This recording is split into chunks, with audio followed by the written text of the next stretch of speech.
नमस्कार मंडळी, स्वागत आहे तुमचं माझ्या चॅनलवरती।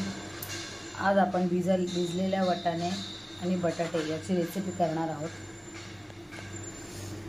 कंटाळा आलाय तुम्हाला भरपूर, कढईमध्ये भरपूर त्याला टाइम लागतो। या अशा भाज्यांना ना कढईमध्ये शिजलं का नाही चेक करावं लागतं, भरपूर असा टाइम लागतो।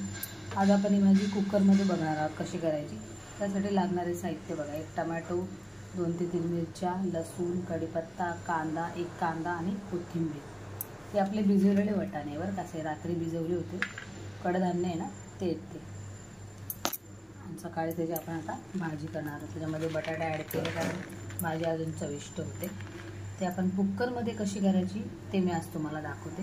रेसिपीज जास्त माझ्या कुकरमधल्या असतात, साध्या सोप्या झटपट, जास्त वेळ लागत नाही काय नाही, त्याच्यामुळे माझ्या रेसिपी चालतात। कमेंट येतात भरपूर मला त्या कुकरमध्ये तुम्ही कशी करता, त्याच्यामुळेच मला जास्त कमेंट वगैरे येतात। आपण हिची रेसिपी बघूया। हे बघा, इथे कुकर मस्त टाकलेलं आहे, त्याच्यामध्ये आपण आता तेल घालूया।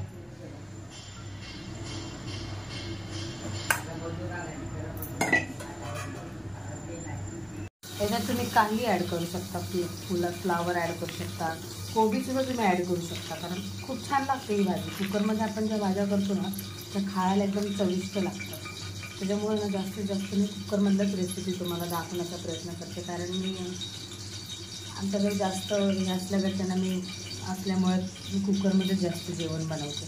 आपलं झटपट, टेन्शन नाही, सारखं ते चेक करा, हे करा, ते बघायचं झंझटच नाही। कुठं बाहेर गेलो फिरायला, तुम्हाला उशीर झाला, भाजी नाही, जर फ्रीजमध्ये या भाज्या अवेलेबल असेल ना तर तुम्ही अगदी 5 ते 10 मिनटामध्ये ही भाजी रेडी करू शकता आणि खायला पण अशी टेस्टी लागते। तर आता आपण रेसिपी बघूया। आपलं तेल तापलं, कढीपत्ता आपला मस्त खरपूस भाजला आहे, त्याच्यामध्ये थोडेसे जिरं,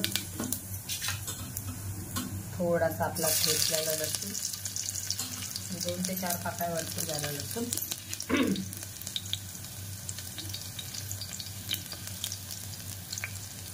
लसूण चांगला लाल होऊन द्यायचा।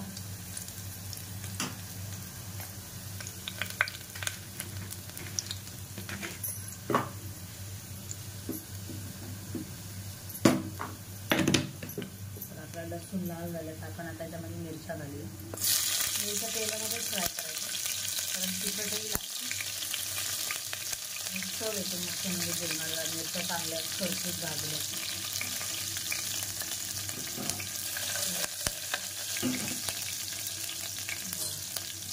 सगळं आपले भाजले, आपण कांदा घालूया।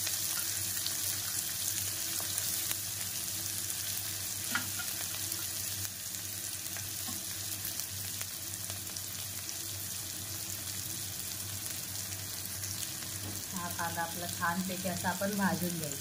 कांदा आपला भाजून लाल झालेला आहे, तर आपण याच्यामध्ये टमाटो ॲड करूया।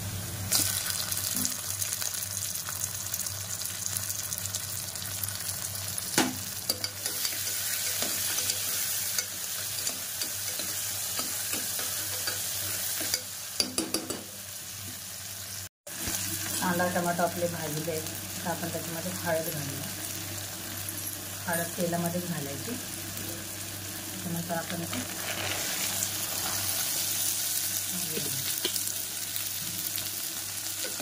छान मिक्स करून घेऊया।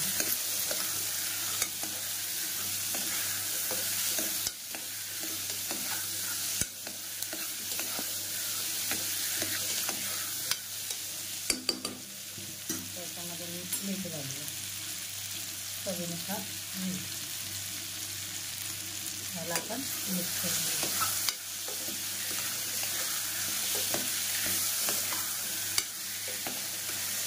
मी जास्त मटर वापरत नाही, मी कडधान्याचेच वाटाणे जास्त वापरते, कारण आपल्या घरी स्टोरेज पण आपण त्याला करू शकतो। कडधान्य म्हटल्यावरती राहणार ना, त्यामुळे मी जास्त असेच वाटाणे वापरते। ते फ्रोझन वाटाणे वापरत नाही ना, ते हे पण वापरत नाही, आपले मटर पण वापरत नाही।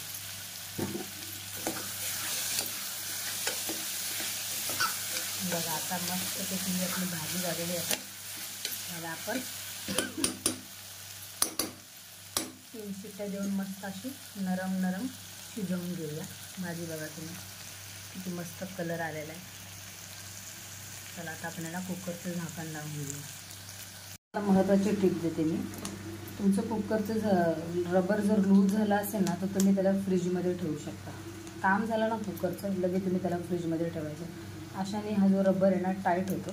आपल्या शिट्ट्या पण आहे ना कुकरचं पटापट बसतात. त्याला आता आपल्याला आपण याच्यामध्ये थोडंसं पाणी ॲड करूया. तर साधारण मी अर्धा कप असं पाणी ॲड करते. झाला अर्धा कप, कारण आपल्याला 3 शिट्ट्या जर तुमच्या पटापटा होत असेल ना, तर तुम्ही अर्धा कपच पाणी वता. ती शिट्ट्या जर तुमच्या लेट होत असेल ना, तर तुम्ही 1 कप पाणी वता. आणि तसंही तुमच्या शिट्ट्या म्हणजे भाजी जास्त पाणी असेल तर तुम्ही ते गॅस चालू करून आटवू शकता. पाणी कमी नाही पडलं पाहिजे कुकरमध्ये, नंतर प्रॉब्लेम होतो. आता आपण याला झाकण लावून घेऊया. कुकरला झाकण लावले आपण. 3 शिट्ट्या घेऊया. आता आपण याच्या 3 शिट्ट्या करून घेऊया. चला आपण भाजी बघूया. आता भाजी रेडी. आपली भाजी रेडी झालेली आहे. किती छान पैकी दिसते. बटाटा चिरल्याचा बघा आपण. हे बघा 3 शिट्ट्या दिले मी. 3 शिट्ट्यामध्ये बटाटा पण शिजला आणि पाणी पण प्रॉपर याच्यामध्ये लागले. चला आता आपण पोह्याकडे बघूया. पोहे आपले सकाळची गडबड बघा ते बाजूला पोहे घेत आहे. आपलं मस्त असं भाजले. पोहे करण्याची पद्धत माहिती का कशी? आपण जे घालतो ना टमॅटो कांदा सगळं असं चांगलं भाजून घ्यायचं. आता कच्चच दाताखाली लागतं आणि वास पण येते त्याचा. त्यामध्ये मी हळद तेलामध्येच घालते.